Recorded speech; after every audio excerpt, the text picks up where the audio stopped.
Salut tout le monde, alors on vous accueille, ça fait longtemps qu'on n'avait pas fait de déboîtage, là on revient sur un déboîtage, cette fois-ci pour un format un petit peu plus long, alors préparez-vous parce que ça va être sportif. Globalement, ce qu'on va vous montrer, c'est les jeux qu'on a sortis là récemment, hein, sur la fin d'année, et si vous ne les avez pas sous le sapin, mais pourquoi ne sont-ils pas sous le sapin? Et si vous ne les avez pas sous le sapin, c'est pas grave, parce qu'après il y a le mois de janvier, ils seront encore là en janvier, tout va bien. Donc, qu'est-ce qui est sorti sur cette fin d'année chez Asmodée et voilà, dans tous les éditeurs, tous les studios, et qu'on vous recommande vivement, et on va forcément en oublier, mais on a laissé à tout le monde le temps de faire les listes de Noël. Là maintenant, on vous montre simplement ce qui pour nous est un petit peu on va dire le cœur de notre fin d'année. Donc évidemment Keyforge, alors Keyforge c'est un peu vieux, c'est sorti en novembre, donc c'est pas tout à fait un produit, un jeu qu'on vient de sortir là maintenant pour la période de Noël, mais justement vous avez déjà eu le temps de voir un petit peu comment ça fonctionnait. Keyforge, donc 4 formats, ce qui n'était pas le cas avant on en avait que 2, là maintenant avec la troisième vague qui est la collision des mondes, on a 3 formats, donc une boîte de base, la boîte de base comme auparavant, il y a donc des tapis de jeu. Ah oui, donc là, celle-là, vous voyez, elle a déjà été ouverte, hein. Il y a tous les tokens pour jouer et 2 decks dedans. 2 decks qui sont uniques, hein. Je vous rappelle que dans Keyforge, les decks sont absolument uniques. Donc ça permet de jouer à 2. C'est le format de démarrage, ça vous permet d'avoir tout le matériel. Les decks uniques, ça vous permet simplement d'acheter un deck et de pouvoir jouer avec. Très pratique. Deck de luxe. Le deck de luxe, c'est quoi? C'est un peu le mix entre une boîte de démarrage et un deck. En fait, c'est une boîte de démarrage pour une seule personne. Donc là, vous avez les tokens, évidemment l'initiation en règle, puisque je vous rappelle que dans Keyforge, la règle, elle est sur le site internet, et un deck, pareil, deck unique, hein. Il n'y a plus de deck d'apprentissage sur cette vague-là. Le deck d'apprentissage, c'était dans la première vague, l'appel des archontes. Là, on est vraiment sur, sur la collision des mondes, sur des decks alors pas forcément connaisseurs, parce que le jeu reste très accessible, mais on n'a plus tout à fait le même besoin de former au jeu. Donc, deck de luxe. Et enfin, la boîte premium. Alors, la boîte premium, il y a 2 decks dedans, des deck box pour ranger vos decks, une petite boîte pour ranger tous les tokens, il y a évidemment les planches de tokens, ça, les petits stickers, c'est pour coller sur les deck box, là vous collez, et ça vous permet d'indiquer les factions du deck que vous avez à l'intérieur. Et vous enlevez évidemment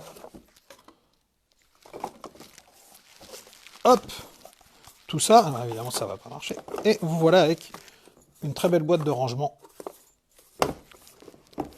Je la rangerai après. Donc ça c'était pour Keyforge, facile. On va passer à la suite. Qu'est-ce qui est sorti chez nos amis de Zedman Games? Hansing Gluck Zedman nous ont sorti Adara, donc qui est sorti là pour le coup, c'est une sortie de décembre. C'est un jeu de civilisation, un jeu de cartes, donc c'est vraiment que de la carte. Alors là vous voyez évidemment des planches, les planches de tokens, donc avec les tokens des 4 ressources qui vont être le commerce, la guerre, l'artistique et l'agriculture, donc les pièces de monnaie, la roue qui va sur le plateau. Ça, c'est une planche d'une civilisation du jeu, donc d'un joueur, une joueuse, hein, qui va jouer avec ce peuple-là. Ensuite, on a le plateau qui se présente en diverses parties, qui en fait se puzzle ensemble. Tac, tac, tac. La roue qui va au milieu, et hop, vous voilà prêt à jouer. Donc, évidemment, chacun va avoir ses petits marqueurs, la feuille de score, un petit rappel des règles, très très très bien fait. Un système de rangement où vous allez pouvoir classer les cartes par famille, par couleur en fait, hein, chaque couleur étant un type de leader différent, puisque ce que vous allez faire, hop, c'est d'aller chercher des leaders que vous allez ajouter à votre civilisation pour en faire la civilisation la plus glorieuse, la plus prestigieuse, hop, du monde. Donc à chaque tour, vous allez chercher des leaders, donc leaders commerciaux, leaders sur l'agriculture, leaders de guerre, leaders artistiques, et puis les ajouter les uns aux autres. Ça va vous faire tout un tas de bonus qui, à la fin, évidemment, feront des points de victoire. Si vous vous posez la question de comment ça fonctionne, là vraiment, j'irai pas dans le détail.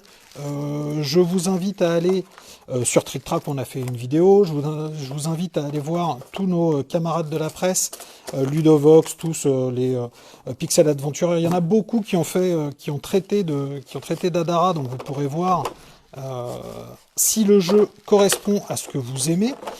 Globalement, c'est un système qui n'est pas un système de draft, même si ça ressemble évidemment à Seven Wonders. Mais c'est un système qui est plus opportuniste, dans le sens où on va prendre 2 cartes à chaque tour, en jeter une, en utiliser une. Et là, il va falloir être assez malin, assez astucieux pour développer sa civilisation en bloquant. Alors bloquant, c'est une façon de dire parce qu'il n'y a pas d'interaction directe, mais en anticipant un petit peu les actions des autres, donc pour pouvoir aller jeter les leaders qui les intéressent au bon moment, en sachant que il y a une deuxième phase, qu'on va pouvoir aller rechercher ces leaders. Donc il y a tout un tas de stratégies, c'est très très très sympa. Chez Bombix, qu'est-ce qui sort en fin d'année? Abyss Conspiracy. Abyss Conspiracy, on pourrait quasiment dire que c'est la version voyage, donc voyage en sous-marin, dans les abysses, hop, du jeu Abyss. Oui, c'est assez logique. Hein. Hop, donc très belle boîte embossée, comme souvent. Et là, vous avez donc quasiment le cœur du jeu. On est allé à l'essentiel. Hop, je vais vous montrer donc les petites cartes. Ça, c'est ce qui remplace les cartes de lieux. Si vous vous rappelez bien, dans Abyss, les lieux, c'est des grands tokens, c'est des grandes planches carton avec des lieux différents. Bon, là, on l'a remplacé par des petites cartes parce que l'idée, c'est évidemment d'avoir un jeu qui prend beaucoup moins de place, beaucoup plus transportable. Hop, d'avoir une version vraiment réduite. Et là, c'est évidemment les divers membres, hop, des factions, donc aux couleurs que vous reconnaissez bien, hein, qui sont vraiment les mêmes que dans Abyss. Donc, ce qu'on va faire, en fait, dans Abyss Conspiracy, c'est qu'on va aller chercher des leaders de factions. Ces leaders, on va les ajouter à notre propre pyramide de pouvoir.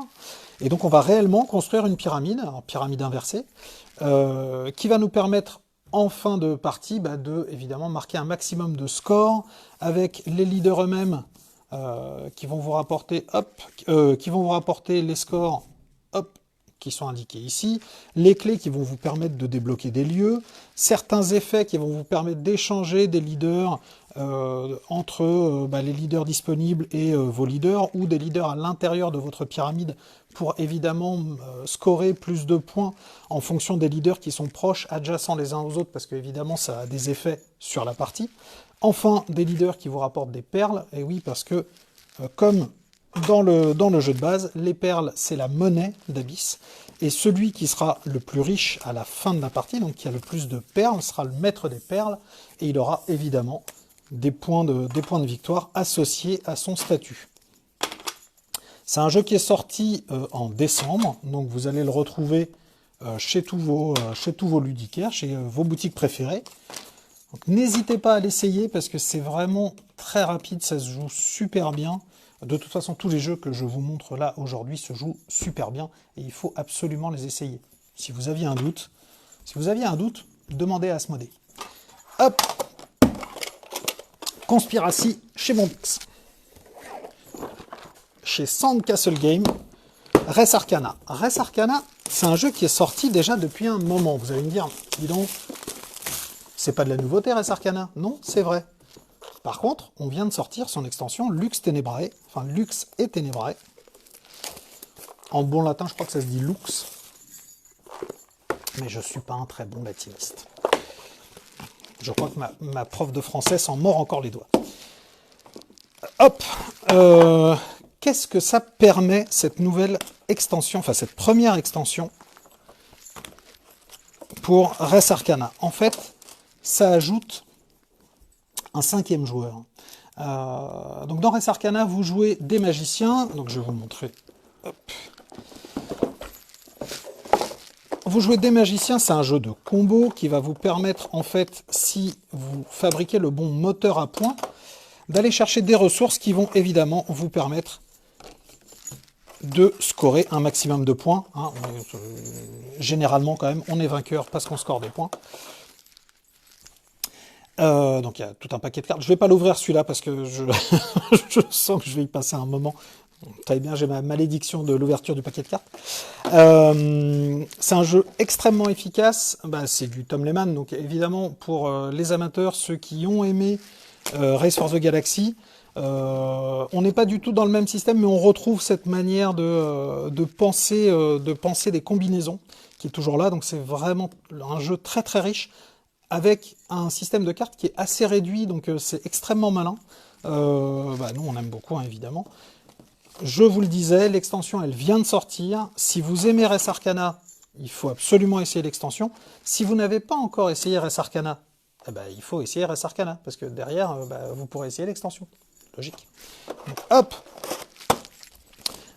Là, vous avez vu donc des nouvelles classes, hein, évidemment, des nouveaux sorts, des nouvelles possibilités, mais ça, c'est normal, des nouvelles possibilités de jeu. Et tout ça, vous allez le voir, hop, chez nos collègues reviewers, puisque ça a été envoyé et ça devrait être traité incessamment sous peu. Vous devriez voir ça fleurir sur vos sites internet ou vos WordPress préférés. C'était Res Arcana. Conspiracy, il a oublié. Parce que Conspiracy Abyss, tapis de jeu. Vous connaissiez peut-être l'ancien tapis de jeu d'Abyss. Ça, c'est l'ancien tapis de jeu d'Abyss. Pourquoi je dis ancien? Parce que celui-ci, c'était le tapis de jeu qui incluait en fait la première extension. Alors, si vous vous rappelez bien.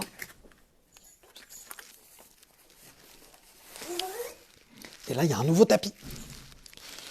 Hop. Ah! Cette boîte qui contient le tapis, qui est, alors pour le coup, extrêmement grand. Alors là, vous allez jouer à Abyss en mode vraiment deluxe. Je vais même mettre l'autre tapis pour que vous voyez la différence de format. Voilà. Parce qu'on est pas mal quand même, on est pas mal. Donc c'est un tapis qui est vraiment extrêmement bien fait. Alors là, vous le voyez, il y a des coutures sur les côtés. Alors moi, j'adore les tapis de jeu, donc autant vous dire, c'est une petite merveille. Hein. Il est très très beau. Il est évidemment extrêmement fonctionnel. Là, il a vraiment repris et intégré de manière la plus ergonomique possible toutes les extensions du jeu. Donc là, vous voyez hein, le Kraken, enfin tout y est. Vous allez pouvoir jouer à Abyss d'une manière que vous n'aviez jamais joué avant. Donc ça, c'est absolument merveilleux. Et c'est aussi en boutique. Alors je crois que c'est arrivé, ça vient tout juste d'arriver ça. Donc ça fera, hop, ça fera plaisir aux amateurs. Ah, la suite. Chez les Space, Kaidus. Le classique des classiques. Moi j'adore Kaidus première version. Hop, le jeu de Monsieur Atia, qu'on salue. Hop. Hop. Kaidus, c'est du placement d'ouvriers. Hein, on a tout un tas. Donc alors ça, je ne vous apprends pas hein, les tokens, qui sont des constructions qu'on va poser le long de la route et où on va aller pour obtenir, évidemment, les effets de ces mêmes constructions. Le jeu est un petit peu plus concentré, entendez par là que la carte est un peu... enfin, le plateau est un peu plus petit que n'était le précédent. Il y a quelques règles qui ont changé. Il y a une fluidité de jeu qui est un petit peu plus contemporaine. Il y a la tour qui a disparu, la porte, pardon. Il y a plusieurs choses comme ça qui ne sont plus là et qui font que, enfin en tout cas qui a été travaillé par les Space pour avoir un jeu beaucoup plus instantané, beaucoup plus performant entre guillemets si on peut dire, non pas que le premier n'était pas performant, bien au contraire, moi je suis un grand amateur de Kailus, mais celui-là a vraiment été pensé pour avoir une durée de jeu beaucoup plus compacte. Donc ça, l'essayer à tout prix. C'est vraiment un énorme classique Kailus. Vous vous trompez pas sur un Kailus. Alors pour les amateurs, hein, parce que c'est quand même du jeu expert, donc ne vous y trompez pas si vraiment vous découvrez le jeu, peut-être pas commencer par Kailus, mais pour ceux qui ont déjà un petit peu de pex, allez-y, c'est de la bonne. Pareil, un petit peu plus vieux, sorti un peu avant, il y a Last Bastion. Donc c'est une sortie SN, donc ça remonte à octobre, mais c'est un petit peu la sortie de l'année de Repos Prod. Et Last Bastion, c'est quoi? Pour ceux qui s'en rappellent, Ghost Stories, eh bien c'est comme Kailus était une version remasterisée plus contemporaine de Kailus, donc Kailus 1303, là, Last Bastion, c'est une version rethématisée et plus contemporaine de Ghost Stories. Un petit peu plus familial parce que le jeu a été pensé pour être plus facile. Je vous rappelle que Ghost Stories, c'est de mémoire le jeu coopératif le plus dur, enfin en tout cas de réputation, plus que de mémoire. Donc bon, bah, les règles, hein, très très simple, vous verrez, le jeu est très intuitif, mais aussi le plateau est très indicatif. Donc vous pourrez pas vous tromper. Tout est très bien expliqué sur le plateau. Les tours découlent hyper facilement les uns des autres. Donc ça, c'est le plateau qui va être placé devant vos personnages. Là, vous avez évidemment vos personnages. Les figurines qui vous représentent et avec lesquelles vous allez évidemment évoluer sur le plateau. Donc je vous rappelle, c'est une ville avec 9 cases.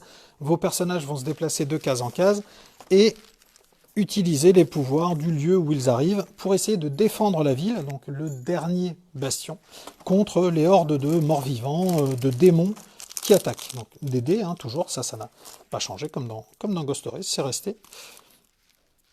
Et alors les dés, moi je trouve ça extraordinaire. Pourquoi ? Parce que rien ne remplace la dramaturgie d'un dé. Quand la partie tient à un résultat, eh ben là, tout le monde retient sa respiration et quand ça marche, c'est vraiment extraordinaire. Alors, les démons rouges, les démons bleus, jaunes, verts, qui vont aller en fait sur les plateaux correspondants. Hop, rouge, vert, jaune, bleu.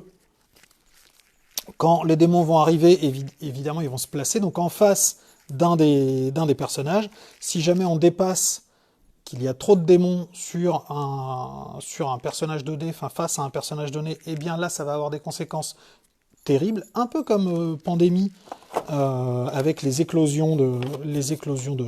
pandémies justement. Donc là ce sera la même chose mais avec des démons. Donc c'est jamais bien hein, quand les démons commencent à se répandre en ville. Enfin c'est rarement bon quoi. Il se passe pas des super trucs d'habitude. Hop.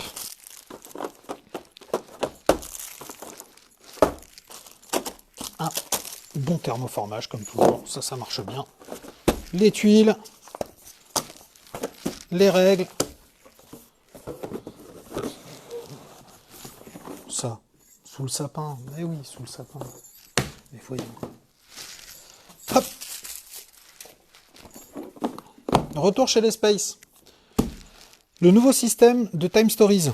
Donc pour ceux qui se rappellent, Time Stories, boîte de base plus une boîte pour chacun des scénarios. Donc c'était pensé un peu comme un système de console de jeux vidéo avec la console plus les cartouches. Là on a repensé le système. Maintenant on est passé dans ce que nous on appelle le cycle bleu, mais qui est le cycle révolution en fait. Hop. Où est-ce que je l'ai ouvert? Haha, j'ai triché, j'ai ouvert avant. Ah voilà. Qu'est-ce qui change avec le cycle révolution? Ce qui change, c'est que chaque boîte est un scénario à part entière, mais surtout chaque boîte a le matériel nécessaire pour jouer. Donc chaque boîte est pensée comme un jeu indépendant. Donc je ne vais évidemment pas ouvrir, je ne vais pas vous montrer ce qu'il y a dedans parce que ce serait un petit peu spoiler le jeu. Mais pour ceux qui ne connaissent pas, on est à vraiment la frontière du jeu de rôle. On joue un groupe d'enquêteurs qui retournent dans le temps, qui prennent la possession de corps qui deviennent donc des hôtes, et ils vont mener des enquêtes sur la période donnée. Éventuellement, si l'enquête ne se passe pas assez bien, ils vont avoir l'occasion, et c'est généralement le cas, de refaire l'enquête, de repartir donc au point de départ pour recommencer, tout en sachant ce qui s'est passé auparavant, donc permettre d'avoir une enquête un petit peu plus efficace la deuxième fois, la troisième fois, voire la quatrième fois. Voilà, il y a des scénarios qui sont pensés pour avoir de multiples rerolls, de multiples loops. Le cycle bleu, et là est sorti Expérience. Alors, Expérience, c'est quoi? Parce que c'est une petite boîte, c'est marrant. Est-ce que c'est une extension? Alors oui, c'est une extension. Il n'y a pas vraiment de scénario en tant que tel. Expérience, c'est pas un scénario à part entière. Expérience, c'est ce qui va vous permettre en fait de lier les scénarios entre eux. Comme je vous disais, on est à la frontière du jeu de rôle. Dans un jeu de rôle, on fait une partie et l'enchaînement des parties font une campagne, c'est la trame générale, et c'est ce que propose Expérience. Expérience, c'est ce qui va vous donner en fait le matériel, les pistes, les informations, hop, pour transformer chacune de vos parties dans un des épisodes de votre saison de Time Stories. Donc évidemment, c'est pensé de manière beaucoup plus en retrait, beaucoup plus générale. Ça va vous donner la trame, et ça, ça on adore, parce que le JDR c'est super. Oui, le JDR c'est super, vous pouvez le garder. C'est cadeau. Chez Kiff Édition, qu'est-ce qui est sorti?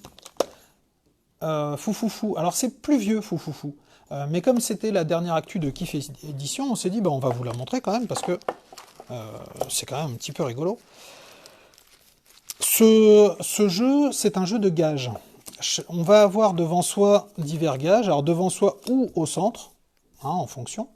Et en fait, quand c'est à son tour de jeu, on est obligé de jouer évidemment les contraintes qui sont devant nous et les contraintes qui sont au milieu de la table, ne jamais les oublier. Si jamais quelqu'un les oublie, eh bien on pourra lui dire, hop, qu'il est fou, qu'il les a oubliés, et là, on fait sauter... enfin qu'il n'est pas assez fou, puisqu'il les a oubliés, et on fait sauter un de ces grains de folie. Si on perd tous ces grains de folie, on a perdu. Donc c'est un jeu d'élimination, c'est très drôle, très rapide, c'est extrêmement visuel. Arrêtez-vous à une table en train de jouer à fou, vous allez voir, je pense que vous en aurez pour votre argent.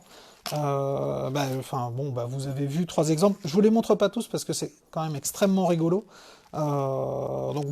Pour ceux qui n'ont pas eu l'occasion d'essayer, il y a eu une campagne dans les barrageux, donc allez en barrageux, de toute façon allez en barrageux, ne vous posez pas la question, pour l'essayer, et à l'occasion, éventuellement, venez nous voir à Cannes, parce qu'à Cannes, évidemment, il y aura des tables, donc de tous les jeux que je vous montre, et bien d'autres encore, évidemment. Alors venez pas que chez Asmodée, à Cannes il y a plein de gens à voir, mais passez évidemment chez Asmodée, on sera content de vous retrouver.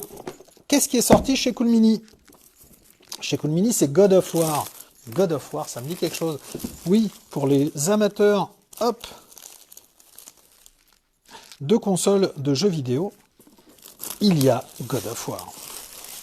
God of War, un jeu de baston, un jeu assez péchu, on va le dire comme ça. Hop, où là on va jouer évidemment Kratos, son fils, Atreus. Des tokens, des points de vie, pas de figurines. On joue avec des standees. C'est pas grave. Alors vous allez me dire, oui, mais Cool Mini fait tout le temps des figurines. En fait, non. Déjà non. Et en plus, là, c'est pas grave. Vous allez voir que au-delà du fait d'avoir une figurine ou un standee, hop, le jeu se passe finalement moins sur la figurine elle-même que sur l'immersion par le panorama. Mais qu'est-ce qu'il raconte? Il va vous montrer tout de suite. Un dé, parce que quand il n'y a pas de dé, c'est moins rigolo. Des cartes de scénario, parce que hop, les scénarios sont construits de manière aléatoire, donc ça permet une rejouabilité. Des cartes de jeu qui vont vous permettre évidemment d'aller mettre des grands coups de tatane dans les méchants. Donc taper en mêlée, avoir un bouclier, avoir des gros bonus. Donc évidemment tout ça s'ajoute. Hop. Donc encore plein de cartes, hein, je vous rassure. Le deck de base, puisque chaque personnage va avoir un deck particulier. Kratos a son deck, Atreus a son deck. Je ne vous ai pas montré, mais vous jouez plusieurs personnages, que ce soit Freya, Mimir. Pour ceux qui connaissent la saga, bah, vous allez retrouver des personnages que vous avez côtoyés dans la saga de jeux vidéo.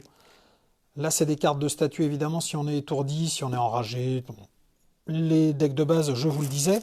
Et le panorama. Je voulais vous montrer un panorama parce que moi, c'est quelque chose qui m'a vraiment séduit dans ce jeu. Un peu comme, hop, il y a dans Time Stories, on construit la scène. Donc, je vous disais tout à l'heure, il y a des ennemis. Les ennemis sont des scènes différentes. Et en fait, chaque scène est construite comme ça. Et là, vous avez le panorama dans lequel vous avez joué. Vous allez interagir avec ce panorama, donc évidemment attaquer des méchants, résoudre des éléments. Donc là, comme le petit panneau l'indique, si on fait 2 fois l'action flèche, on peut retourner ces 2 cartes. Ça, c'est ce que ça indique. On retourne ces 2 cartes. De l'autre côté, bah, je ne vous le montrerai pas, mais le scénario va évoluer. Donc le panorama va évoluer en fonction de la manière dont vous allez l'aborder. Et bah, quand vous êtes un héros, vous allez vous placer en face d'une des colonnes et interagir avec cette colonne. C'est à vous de voir. Alors, si vous faites des attaques en mêlée, vous interagissez avec ce qui est juste devant vous. Sinon, vous interagissez avec devant ou derrière. Donc les cartes qui sont devant ou les cartes qui sont derrière. Et puis, bah, il faut arriver à se coordonner pour gérer cette scène et bien la gérer parce que c'est parfois tricky, parce qu'une fois que vous avez fini cette scène, bah, vous passez à la suivante. Je vous disais, c'est un scénario en 3 étapes. Et bah, donc, à chaque fois, il va falloir bien choisir comment on les aborde. Alors, je ne vous montre pas de l'autre côté, encore une fois. Spoil interdit. Hop. On remet tout dedans. Là, vous avez vu, donc c'est un jeu assez rapide, vraiment très efficace. Moi j'aime beaucoup le jeu vidéo, on est dans des sensations évidemment très différentes, mais on retrouve ce qui était le plaisir du jeu vidéo, c'est-à-dire que les méchants sont durs, et puis bah faut taper fort, et c'est assez marrant. Enfin, moi j'ai vraiment aimé revisiter un petit peu. Est-ce que je le mets comme il faut? Pas du tout, je le mets pas comme il faut. Hop. Donc revisiter cet univers avec bah, des yeux et des mécaniques toutes nouvelles. Hop, voilà, hop, hop, hop, hop, hop, incroyable. Hop, ça les enfants, pour maman et papa, ça va leur faire plaisir, comme tout le reste, hein, remarquez. Alors, hop. Qu'est-ce que c'est ça? Ouais. Mais qu'est-ce que c'est ça? Mais non, ça sort pas maintenant. Oh, ça sort plus tard. On en reparle plus tard. Mais non, le dernier jeu de Scorpion, c'est Flash 8. Attendez un peu pour Mia London. Flash 8, un jeu de taquin, donc qui est sorti en octobre. Oui, donc j'ai triché, j'avais déjà fait un petit peu de... Hop, vous avez vu, j'avais déjà collé. Tac, tac. Hop, vous mettez dans votre ville, j'ai dit c'est dans. Vous mettez dans votre ville les petits électrons. Vous avez des défis à réaliser le plus vite possible. Et après, bah, c'est un taquin. Alors évidemment, moi je suis très très bon en taquin. Tac, tac, tac. C'est raté, pas du tout. Hop, hop, hop. Oui, bon, bah, donc, j'ai pas réussi. L'idée, c'est d'aller, évidemment, très, très vite. Ah, il a triché. L'idée, c'est d'aller très, très vite. D'arriver, évidemment, à les faire tourner comme il faut pour avoir Pas comme ça, pas comme ça, pas comme ça. Je vous ai dit que j'étais bon en taquin ou pas? Parce que j'ai peut-être exagéré. Je suis pas si bon que ça en taquin. Paf. Ah, il s'est trompé. Il s'est encore trompé. Paf. Ah, il va pas y arriver. Tac, tac, tac. Non, c'est pas comme ça. Si, c'est comme ça. Non, c'est pas du tout comme ça. Tac, tac, tac. Bon, bah voilà. Si celle-là passe ici, c'est bon, vous avez gagné. Paf. C'est un jeu de rapidité. Il y a 4 piles. Ce qui est rigolo, c'est qu'évidemment, on va souvent faire les mêmes piles, enfin les mêmes défis que les autres. Donc, il faut être plus rapide que les autres. Évidemment, c'est en temps réel, donc il faut vraiment être speed. Hop, ça, parents-enfants, c'est parfait. Pareil, à essayer absolument, à jouer. Allez-y, quoi, foncez. Hop. Ah, Sushi Roll. Vous connaissiez Sushigo, non? Eh ben, Sushi Roll, on est un peu dans le même esprit que Sushigo, mais c'est pas du tout le même jeu, évidemment, vous vous en doutez. Là, on sort des restaurants japonais, on va dans un type de restaurant japonais bien particulier, les teppanyaki. Alors, les teppanyaki, c'est quoi? Ce sont des restaurants avec des tapis roulants. Vous savez, il y a un tapis qui tourne comme ça, puis vous prenez ce qui vous plaît, puis vous mangez. Enfin, bon, c'est toujours très bien, hein. Votre plateau ainsi que l'aide de jeu, là vous avez le tapis roulant qui va circuler de joueur en joueur, hein. Hop, puisque chacun va avoir son tapis et on va faire tourner les tapis entre les uns et les autres. Sur les tapis, il y aura des dés. Et puis c'est du dice drafting. Vous allez prendre un dé qui viendra sur votre plateau et puis vous allez faire tourner les tapis entre vous. Alors évidemment, les plus malins prendront un dé, mais commenceront déjà à anticiper. Il va falloir voir ce que votre voisin d'à côté a pour anticiper un petit peu et dire ok, moi ce qui m'intéresse c'est d'avoir les desserts, enfin c'est d'avoir les maquis, pardon, mais d'en avoir beaucoup parce que comme vous le voyez, celui qui a le plus de maquis, il fait 6 points. Donc voilà, il y a tout un tas de stratégies de points à mettre en place. Un jeu extrêmement efficace, extrêmement fun. Nous, on en fait plein de parties. Pareil, parents-enfants, ça marche super bien. Parents-parents, ça marche super bien aussi. Et vous n'avez même pas besoin d'être amateur de japonais pour y jouer, parce que ça marche dans tous les cas. Donc ça, c'est la nouveauté de fin d'année avec Hanabi Grand Feu, la nouveauté de fin d'année de Cocktail Games, que je vous recommande absolument. Sous le sapin, ça. Hop, comme les autres. Ça va vous faire une pile énorme sous le sapin. Chez Spaceco. Ah, chez Spaceco, c'est les tout petits. Et oui, ça c'est le Noël des tout petits. Regardez ce coussin. Et vous pouvez pas le toucher, mais extrêmement agréable. C'est un petit coussin. Donc c'est un jeu 4 ans et plus. Hop, c'est un jeu avec des méchants monstres. Hop. Mais tout va bien parce qu'on est dans attrape-rêve. Donc, les rêves des petits-enfants. Et puis, ça, ce sont les petites bulles de rêve qu'on va devoir attraper, placer dans son rêve. Et, hop, les oursons qui vont venir recouvrir les cauchemars qu'on va avoir. Évidemment, tout est glissé dedans, va falloir aller farfouiller. C'est un jeu hyper familial, je vous disais, c'est pour les 4 ans et plus. Donc c'est vraiment très très bien parce que justement, on sort du memory qui est souvent la mécanique qui est la plus utilisée pour les jeux d'enfants, donc les 3-4 ans. Là, on est justement sur la perception spatiale, sur le toucher, sur l'appréciation, parce qu'il va falloir prendre la bonne taille de nounours pour couvrir les monstres. Donc voilà, un jeu que évidemment je recommande et à mettre sous le sapin. Donc attrape-rêve chez Spaceco, un jeu de toute beauté. Chez Explorate, Pirate Under Fire, alors là on change complètement d'univers. On passe dans le duel de pirates évidemment comme son nom l'indique. Hop. Alors, que voyez-vous? Des cases de mer, bien sûr. Et ces cases de mer, bah, hop, tac, tac, tac. Bah non, même pas. Qu'est-ce qu'il fait? Comme ça. Hop. Et là, vous allez venir placer, hop, vos bateaux. Les bateaux, ils vont évidemment combattre. Oh, hop, ils vont combattre contre. Tac.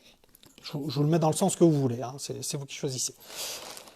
On va poser des bateaux, l'idée c'est d'avoir des suites, parce que c'est les suites qui vont vous rapporter des points, ou des familles. Une fois que vous avez posé vos bateaux, vous allez déclencher un effet, alors ça peut être, pardon, c'est l'effet de la tuile sur laquelle vous vous posez.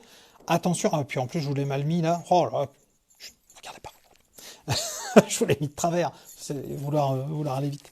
Une fois que vous l'avez posé, je vous disais, vous faites l'effet de la tuile ou de la case de mer où vous vous posez, qui va vous permettre donc soit de détruire un bateau adverse, soit de poser une mine quelque part, soit de réparer un bateau qui a été coulé, soit d'aller piocher une tuile supplémentaire.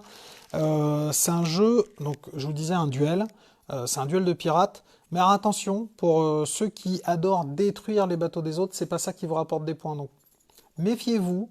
Tout casser en face, bah, ça vous donne pas forcément la victoire. Et là-dessus, le jeu est extrêmement bien fait dans le sens où la stratégie rentre énormément en ligne de compte et que bah, là où on pourrait penser qu'il suffit de tout casser, pas du tout. Un pirate, c'est beaucoup plus subtil que ça. Et ouais, croyez-moi. Hop. Donc ça, pour les amateurs de jeux d'affrontement, très très bien. Et il est sorti il y a 2 mois à peu près. Donc ça, vous pouvez y aller sans vous tromper. Ah, quoi? Mais il y a écrit Harry Potter dessus. Eh ben oui, évidemment. Hogwarts Battle. Qu'est-ce que c'est Hogwarts Battle? Hogwarts Battle, c'est un deck building, donc évidemment dans l'univers d'Harry Potter, qui va vous permettre de rejouer les différents films de notre héros à lunettes. Le plateau, ça c'est un plateau joueur, donc avec nos points de vie, le nombre de dégâts qu'on va faire sur un tour, l'argent qu'on va avoir. Hop, ah, ça je le cache parce que ça n'arrive que plus tard. Les sous, hop, les éclairs qui sont les points de dégâts qu'on va faire. Les événements, parce que évidemment il y a des événements qui arrivent à notre tour et qui vont nous empêcher de combattre les méchants. Là par exemple un flipendo, donc on est blessé et en plus on perd une carte. Enfin ça c'est pas bien, ça c'est généralement ça commence mal. Et donc face à nous il y aura hop des méchants, oui, vous avez bien vu. Alors je vous montre pas tout. Parce que, je vous disais, il y a les 7 films qu'on va pouvoir jouer. Mais il y a les 7 films qu'on va pouvoir jouer les uns après les autres. On joue d'abord le 1, puis le 2, puis le 3, et ainsi de suite. Et en fait, c'est un jeu évolutif, dans le sens où, au départ... Ah, je peux pas vous montrer celle-là. Parce que c'est pareil, c'est pas le personnage de base. Au départ, on joue évidemment nos 4 héros, hop, des Gryffondors. Donc on joue Harry, on joue Ron, on joue Hermione, où est-ce qu'elle est? Et on joue Neville. Hop, ah, où est-ce qu'ils sont? Ah, je les ai remis dans la boîte. Ah bah je vous spoil un tout petit peu. Alors. Parce que ça, c'est pas le petit Neville, c'est le grand Neville. Pourquoi je vous dis le grand Neville? Parce qu'au fur et à mesure qu'on avance dans les films, nos personnages évoluent. Donc notre carte de personnage évolue, nos pouvoirs évoluent, et même si nos cartes de départ sont toujours les mêmes, eh ben, le fait qu'on ait des pouvoirs différents, ça fait que tout de suite on a plus de facilité à prendre la mesure de l'adversité. Ceci étant, plus on avance, plus les méchants sont costauds, parce que là je vous ai montré le petit Malfoy, il y a Lucius Malfoy aussi qui attend en coulisses, et peut-être même celui dont on ne doit pas prononcer le nom, qui arrive un petit peu plus tard, hein, comme dans les films, et qu'on va combattre, évidemment, tous ensemble. Donc, attention, alors c'est progressif, c'est ce qu'il y a de bien. Ça permet aussi d'apprendre les mécaniques de deck building. Donc, deck building, c'est j'ai un paquet de cartes, j'achète une carte que je vais mettre dans ma défausse, et au fur et à mesure, en fait, je construis le paquet de cartes que je vais utiliser plus tard dans la partie. Et donc je le construis en essayant de me dire, j'achète cette carte parce que je sais qu'elle combine bien avec une autre carte que j'ai achetée, donc si j'arrive à les sortir ensemble, eh ben, j'aurai un super effet. Et donc l'idée, c'est d'arriver justement à avoir cette gymnastique donc de construction au fur et à mesure de la partie, tout en ne perdant pas, parce que les méchants, ils sont là. Et les méchants, je vous disais, ils vont vous taper dessus, certes, mais ils vont surtout essayer de prendre des dieux. Parce que les méchants, ils sont là pour, hop, pour investir. Ah, c'est le jeu 4. Ah, hop. Ah, non, c'est le cimetière, mais le cimetière, c'est plus tard dans la partie. Dans le premier scénario, par exemple, on est sur le quai. Bah oui, sur le quai, parce qu'il faut prendre le train pour aller à Poudlard. Et donc, au fur et à mesure, les méchants vont essayer d'envahir le quai, de nous empêcher d'aller à Poudlard. Et si ça arrive, il faut recommencer la partie, tout simplement. Donc, je vous disais, c'est progressif, c'est très bien fait, on joue en famille. C'est vraiment, alors au-delà du fait qu'on aime ou pas Harry Potter, c'est un deck building qui est très bien fichu. Mais alors, si en plus on aime Harry Potter, là vous retrouvez absolument tout, tout, tout. Les personnages, les copains qu'il y a dans le jeu, les méchants, les lieux emblématiques du jeu, même les sorts emblématiques. Donc je peux vous dire que avec ça, vous allez bien vous marrer. Donc ça, absolument, sous le sapin, aussi, comme tout le reste, sous le sapin. C'est pas du tout tombé, c'est pas ce que vous croyez. Ah oui, alors c'est peut-être tombé. Qu'est-ce que c'est? Ah mais non! Pas du tout. Ça c'est la nouveauté du Riken, mais ça sort à Cannes. Bah alors, on vous fait du teasing, on verra plus tard.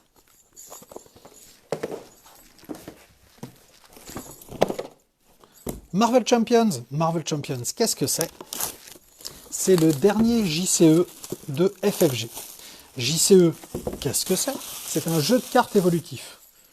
Oui, mais ça veut dire quoi? Alors, un jeu de cartes évolutif, contrairement au jeu de cartes où on va acheter des decks sans savoir ce qu'il y a dedans et qu'il va falloir construire, le jeu de cartes évolutif, c'est des paquets de cartes qu'on achète qui sont tous identiques et dans lequel, évidemment, on va tous être à égalité, entre guillemets, par rapport aux cartes qu'on va avoir, et on va en fait construire en fonction de nos stratégies préférées. Donc, hop, ça c'est des decks de départ. Donc le méchant, le rhino, qui est le premier méchant, c'est un peu pour apprendre à jouer. Alors attention, le rhino c'est déjà très dur comme scénario. Alors, on a Spider-Man. Ça c'est les deux decks d'apprentissage. Donc avec ces deux decks-là, vous allez faire la première partie et un peu découvrir les mécaniques du jeu. Donc c'est et Captain Marvel et Spider-Man qui combattent le Rhino dans un scénario donné, en sachant que il y a évidemment d'autres cartes que vous allez pouvoir jouer, donc non seulement contre Rhino, mais aussi contre Claw, contre Ultron. Alors Ultron c'est extrêmement dur, bon courage, parce que nous on a perdu moult fois face à Ultron. Ultron il est vraiment très costaud.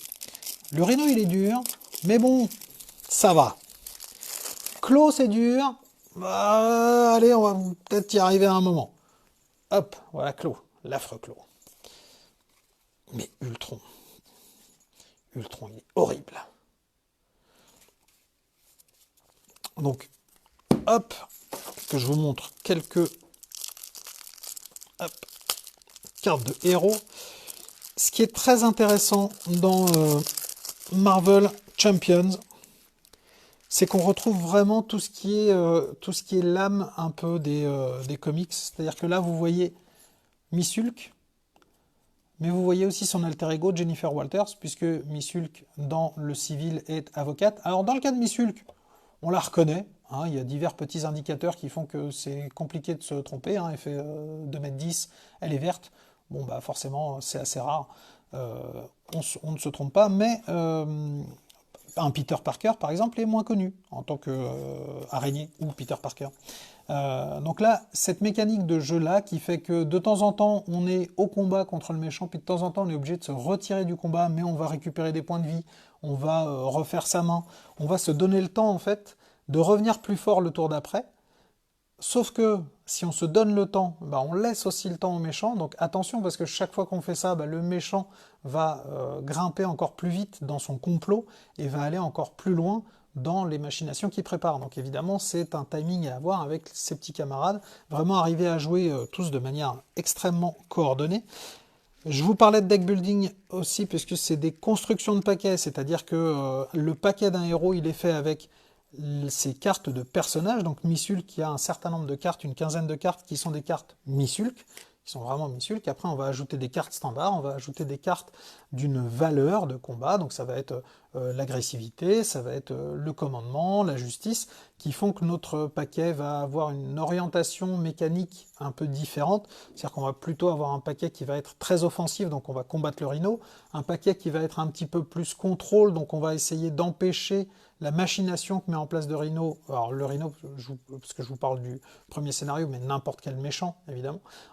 Donc empêcher la machination d'aller trop loin. Le commandement, ça va permettre d'avoir beaucoup d'alliés en jeu et de les rendre très très forts, donc d'attaquer le méchant tous ensemble. Voilà, il y a tout un tas de valeurs combatives. Il y a la protection qui va permettre de rendre des points de vie à ses camarades et donc de continuer le combat un peu plus longtemps. Un jeu assez technique, alors évidemment un jeu expert, mais alors pour les amateurs de comics, c'est très très riche. Pareil, essayez, faites-vous un avis évidemment, mais allez, ne nous y trompons pas, hein. C'est de la bombe de balle. Hop hop hop. Donc ça évidemment, les marqueurs de points de vie, les points de vie du méchant, tout un tas de tokens. Ça c'est les points de dégâts, les menaces c'est la machination qui avance. Là c'est des tokens génériques quand on a besoin de marquer le jeton premier joueur. Et puis ça, alors ça c'est pas bien. Chaque fois qu'il y a ça, ça veut dire que la menace va augmenter très vite.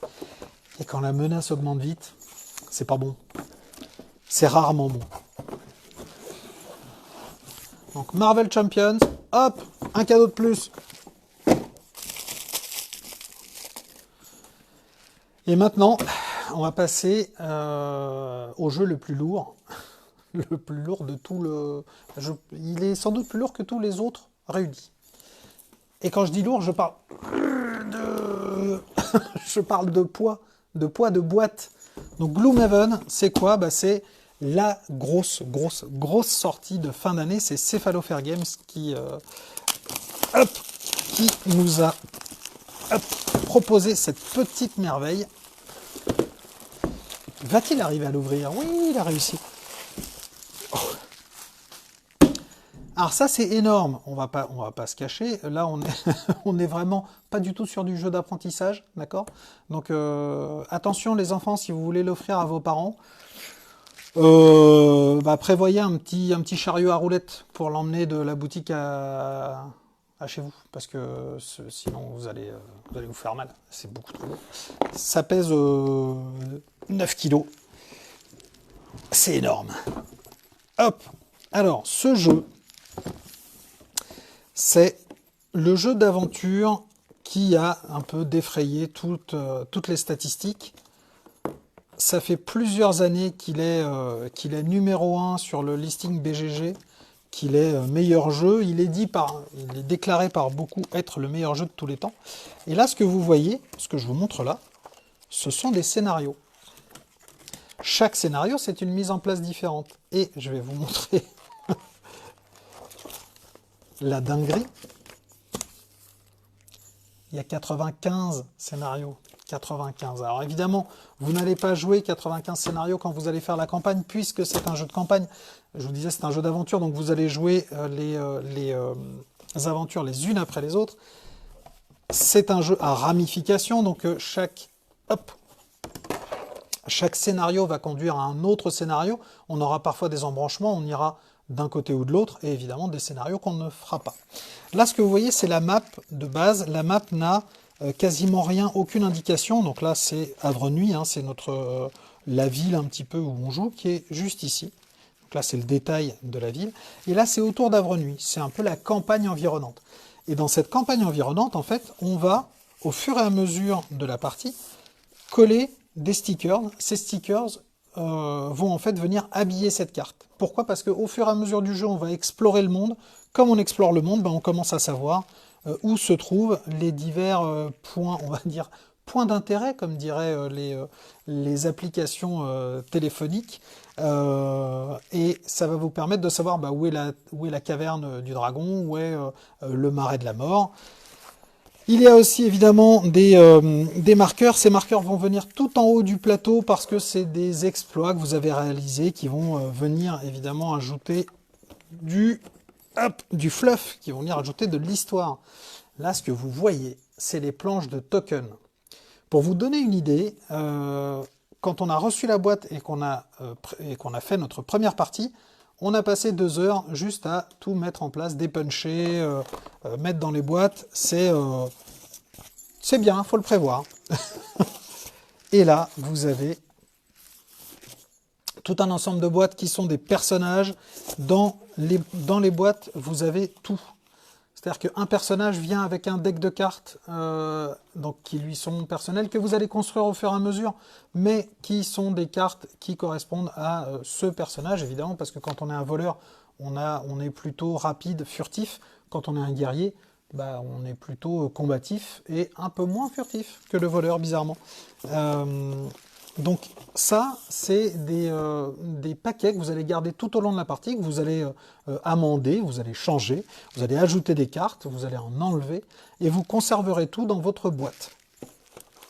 Et quand je vous dis cartes, alors regardez un petit peu, voilà, ça c'est le matériel. Et donc tout ça, voilà, tout ça, c'est des heures et des heures et des heures de jeu. Vous avez là de quoi faire.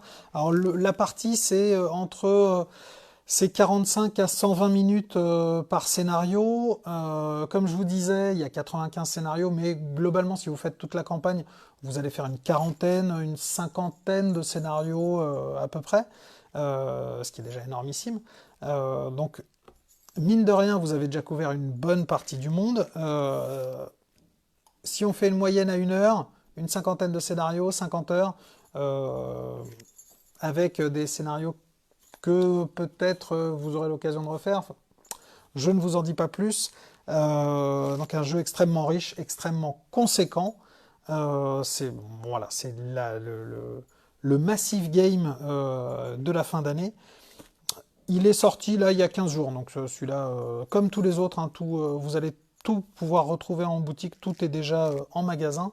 Mais là, c'est donc le gros jeu pour les parents, je dis pas les enfants, pour les parents experts et amateurs de gros jeux, bah, ça c'est sous le sapin automatique. D'ailleurs, vous pouvez mettre le sapin dessus presque, puisqu'il est comme ça. Alors, attention, si vous le mettez sur certaines étagères, ça va plier.